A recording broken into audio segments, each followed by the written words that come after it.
जी नाज़रीन, बहुत ही अफसोसनाक वाक़या कराची में गुज़िश्ता रात पेश आया। एयरपोर्ट के करीब एक इब्तदाई तौर पे ये कहा जा रहा था कि यहाँ पर जो है वो पेट्रोल का कोई टैंक था जिसकी फटने की वजह से जो है वो नाखुशगवार वाक़या पेश आया। लेकिन उसकी तहकीकात जब की गई तो उसमें ये पता चला कि ये एक ब्लास्ट था जो कि वहाँ से कुछ गैर मुल्की जो यहाँ पर रह रहे थे उन पर नाकाम हमले की कोशिश की गई, जिसमें हमले के बाद काफ़ी दूर दूर तक उसकी आवाज़ सुनाई गई, जिसमें एयरपोर्ट के अतराफ के मेन रोड हों, शाहरा हों, वहाँ पर भी एवन के सदर और मलिर सेंट्रल जेल के करीब और गुलशन के कुछ इलाकों में भी वो आवाज़ सुनाई दी।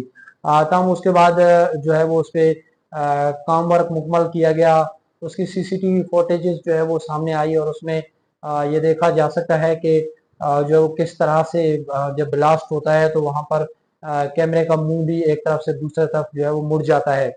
तब उसके तहकीकात के आगाज़ जब किया गया तो वहाँ पर रेंजर्स, पुलिस और उसके साथ साथ जो हमारे दीगर कानून नाफिज करने वाले इदारों के एहलकार हैं, उन्होंने पहले लोगों को वहाँ से रेस्क्यू किया और उनको मकामी हॉस्पिटल पहुँचाया गया। ताहम उसके बाद वहाँ पर वजीर दाखिला खुद पहुँचे, गवर्नर सिंध पहुँचे, दीगर जो पुलिस के एहलकार थे, जो लोग थे वो वहाँ पर पहुँचे। रेस्क्यू ने वहाँ पर ऑपरेशन मुकम्मल किया, लोगों को रेस्क्यू किया गया। अब अपडेट ये आ रही है कि 3 लोग उसमें जो है वो अपनी जान की बाजी हार चुके हैं और उसमें 17 लोग जो है वो जख्मी हैं। 3 गाड़ियां मुकम्मल तौर पे जल गई और उसके साथ साथ जो है वो मजीद भी लोग जो है वो जेर इलाज है मुख्तलिफ हॉस्पिटलों में।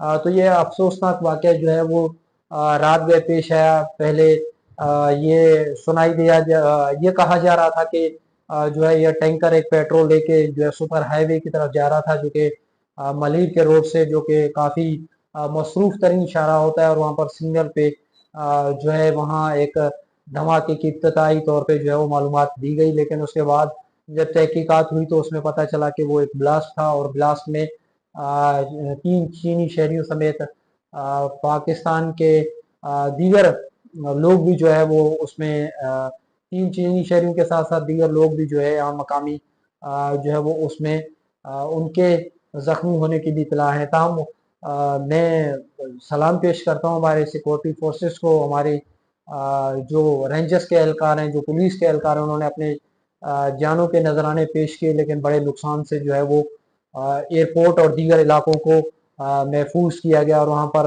भारी तादाद में जो है वो सिक्योरिटी तैनात की गई। जना इंटरनेशनल एयरपोर्ट पर फुल प्रूफ इंतजाम किए गए। 1112 के जो रजाकार हैं, एहलकार हैं, उन्होंने भरपूर उसमें अपना किरदार अदा किया, दीगर लोगों ने भरपूर किरदार अदा किया। तो मेरे मुल्क के वतन, मेरे मुल्क पाकिस्तान को अल्लाह ऐसी बद नज़रों से बचाए कि दुश्मन के नापाक अज़ाइम होते हैं कि वो किसी ना किसी तरह से जो है वो अपने नापाक अज़ाइम में कामयाब हो। लेकिन हर दफ़ा हमारे फोर्सेस ने, हमारे जो एजेंसीज हैं, हमारे जो रेंजर्स हैं, हमारे पुलिस हैं, दीगर जो कानून नाफिज करने वाले इदारों के एहलकार, उन्होंने नाकाम को हमेशा खाक में मिलाया और इस दफ़ा भी ऐसा हुआ। तो ये तफसील बताने की आपके खिदमत में हाजिर हुआ था। ये तफसील आपको बताई मैंने। तो मज़ीद भी हम जूं जूं हमें पेशरफ्त होती रहेगी, हम आपको मज़ीद भी अपडेट इस हवाले से देते रहेंगे। तो इसी के साथ अपने मेज़बान इम्तियाज़ अखरानी को दीजिए इजाज़त। मिलेंगे नए प्रोग्राम के साथ, जब तक अल्लाह ने